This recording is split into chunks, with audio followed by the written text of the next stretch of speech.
ninyowe ahandikirwe nka chairman wa ekichweka kino kya Kisenja West hali nambali orutaro rwa itaka lino erya Zite. Webale muno.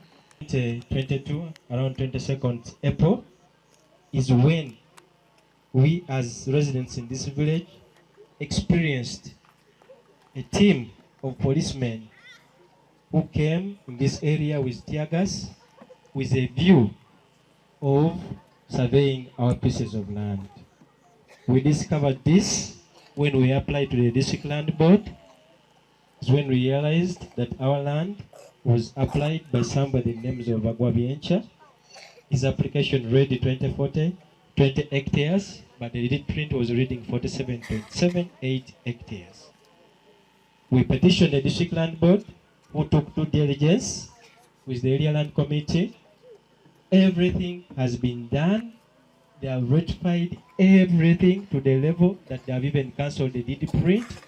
However, the persistent issue of illegal eviction and police in this area has become too much to us, that nobody has peace. It became worse when on 14th we experienced eviction under whip beliefs who came in this area, and they started telling everybody to move away from this house on command that they have been evicted under court order.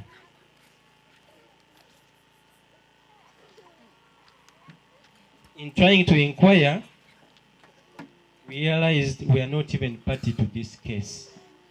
None of the residents in this area has ever been taken to court. They have been here for over 50, 70 years and above. Even our dear DPC, RDC, and our dear LC Vice Chairperson, in the person were in this area to respond on the issue of a misleading application form and inspection form by Ivagwa. And all efforts have been taken place. In doing cross-examination by Area Land Committee, who came and conducted the joint inspection of the 2009 and the current which is present, these are the findings that we got. We are reported by the year 2009 to have participated in the inspection exercise, but they are here and denying to have done so.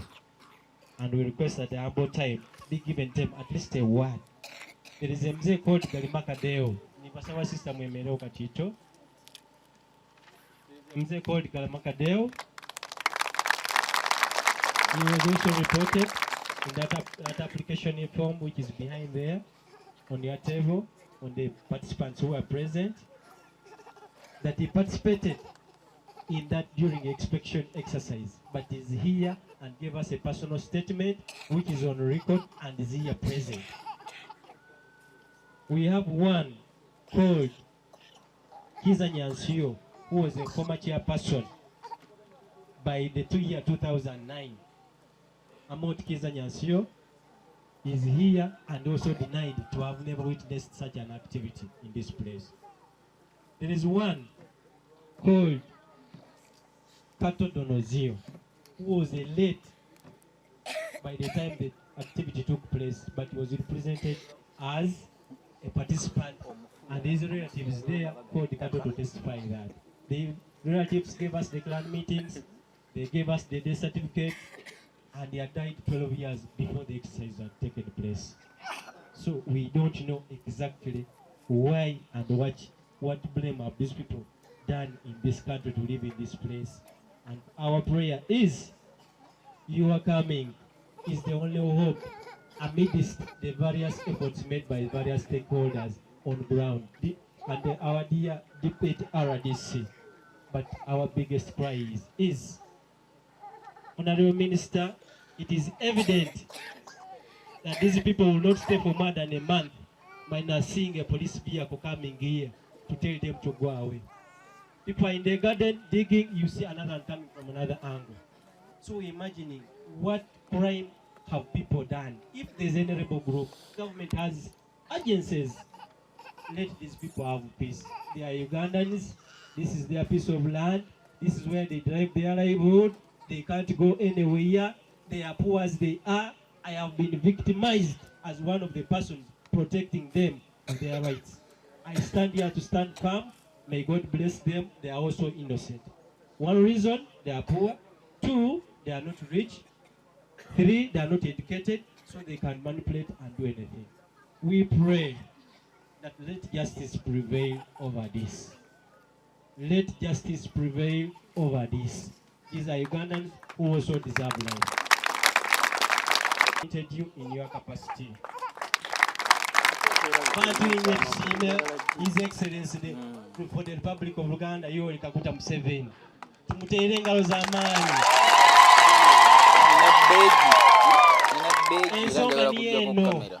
Akakoma abantu bamanyi n'olunaku ali muntu mwongere engalo. Yatukomeraho nebo. Kantandikire ku nsonga y'ebulalu we twali eri. Bakuwa ripooti nze ne RDC twagenda ne tusulayo ng'abantu abamu bagambye they don't take orders from the minister.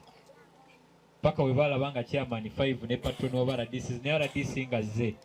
Nzijukira RDC ono yasaba security. Yalagira DPC mpa security ngende ku ttaka. DPC namugamba sijja kuwa security. Yagaana ogimuwa. Ne tugenda ne tusulayo fekka. Paka we balaba nga ensonga eri serious. Batuuka kuko ne basindikayo nawo poliisi nekwata abantu mubabba ebijanjaalo. Nannyini bijanjaalo najja n'akonfesinga n'agamba nze sinaba kuwaabirako omusango. Ne tutuuka ne tubabuuza kati mwe mwakutte abantu ani yawaabidde? Nannyini bijanjaalo agambye tawaabidde. Bwe mukutte babba bagamba babadde tebabba bakanyiza n'oli. Kati abantu mukutte baaki? Honorable Minister ojjukira we twaddayo omulundi omulala chairperson Cecilia yayimuka n'ayogera ekigambo n'appointinga olugalo mu omu ku basirikale. Wayitawo weeks 2 ne bamuteeka ku musango gwa mada ne bamukwata yasuula ku poliisi awo. Chairperson Cecilia olw'ekigambo kye yakugamba nga tuli eri baamukwata ne bamuteekako ku musango gwa mada.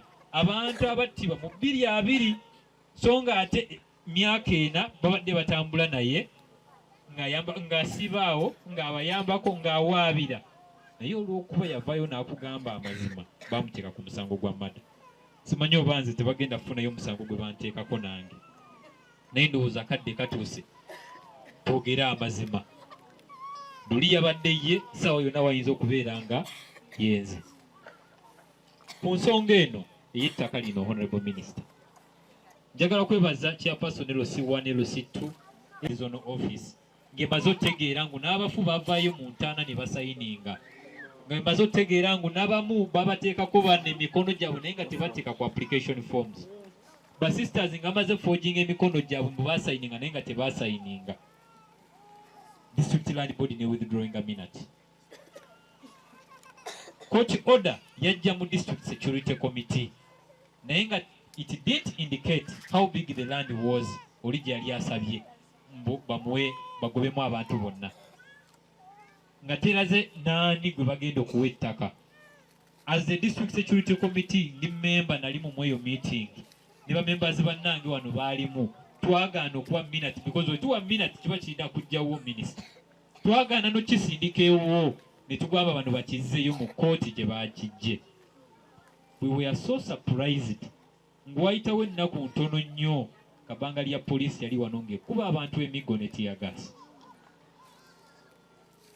Baafuna abavubuka bano balinga basobbi nga bali protected by police ne bajja ne bakuba abantu bano bonna kibooko tiyagasi emmundu. Honorable Minister, obuzibu bwe tulina wano security. Kyekimu n'ekiri ku ttaka lyeri era n'abamu ku batuuze abavudde ku ttaka lyeri etwagendako ebbombo we bali wano bali mu bayigganya. Oli wuli piso bali naye mu muyigganya, bali mu kunoonya omusango gwe bamuteekako so that bamukwate. So Honorable Minister, obuzibu obuli mu Hoima district obusooka security. Engeri gy'oliwo kamera Honorable Minister, agala kumenyamenya ba officers abalimu naye nja kuba nkuwa list Honorable Minister. Otherwise abantu abo nga tukyabayina wano obubbi bw'ettaka bugenda kugenda mu maaso. the land grabbers are protected by some of our colleagues mu forces. Era bibali mukuba abantu bano tovola abo badojja abantu babadde babagamba azine mundu ezizo olwaleero zize kubazza ku ttaka emundu ezasembayo okujja zajja bagoba. So the other issue, Honorable